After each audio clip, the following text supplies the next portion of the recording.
Question है कि ये मैन ऑफ मास m, देखो एक आदमी है यहाँ पे, ये आदमी इस रस्सी को पकड़ के ऊपर चढ़ना चाहता है, इस आदमी का मास m है, और कितना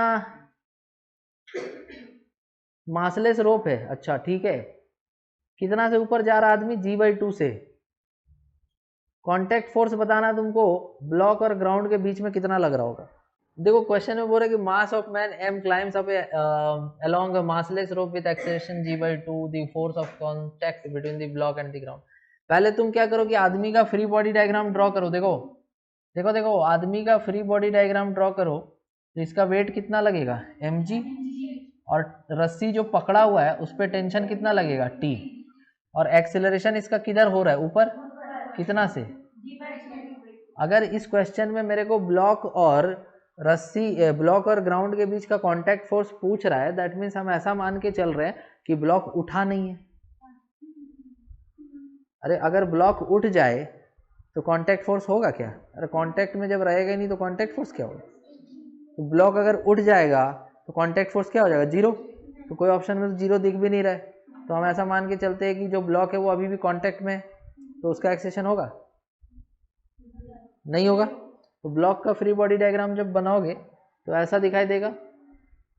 कितना वेट है इसका, 3 mg। नॉर्मल कितना लगेगा, n, और रस्सी यहाँ से यहाँ तक जुड़ा हुआ है तो टेंशन कितना लगेगा, t। इसका एक्सेशन होगा, तो हम ऐसा लिख सकते हैं कि t प्लस n बराबर 3 mg। तो n equal to 3 mg minus t, और इस इक्वेशन को देखो, इस इक्वेशन को, यहाँ नेट फोर्स कितना है, t minus mg equal to mass into acceleration कितना है, g/2। तो यहाँ से t कितना आ जाएगा, 3 mg/2 आ जाएगा, तो इसको यहाँ रख दो। तो n equal to 3 mg minus t, 3 mg minus t, t कितना निकाले पहला इक्वेशन से, 3 mg/2 घटाओ क्या आएगा, 6 माइनस 3 3 mg/2। तो कौन सा आंसर हो जाएगा, सेकेंड ऑप्शन। समझ में आया? कुछ डाउट है इसमें? तो ऐसा भी नहीं कि तुम थ्योरी पढ़ लोगे तो क्वेश्चन बन ही जाएगा ये एकदम सत्य नहीं है। जब तक क्वेश्चन नहीं बनाओगे तब तक थ्योरी कितना बार भी पढ़ो उससे बहुत ज़्यादा फायदा तुमको नहीं होना। न्यूमेरिकल प्रैक्टिस करने से ही तुम्हारा कॉन्सेप्ट, जो न्यूमेरिकल बनाने का तरीका, वो तुम सीख पाओगे। आ रही बात समझ में? इसका एक आसान सा एग्जाम्पल तुम ले लो ना। एक आदमी को 1 साल तक टीवी के सामने बैठा दो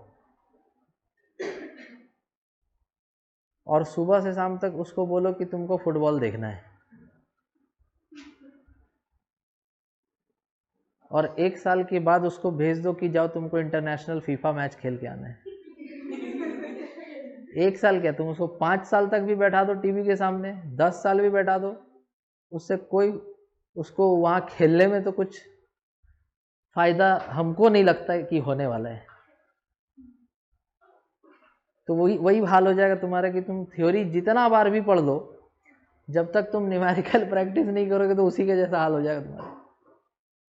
हाँ, वो बात अलग है कि तुम सारा पैंतरा देख लोगे, सीख लोगे, तुमको सब कुछ समझ में आ जाएगा, लेकिन जब खुद से खेलने जाओगे तो नहीं खेल पाओगे।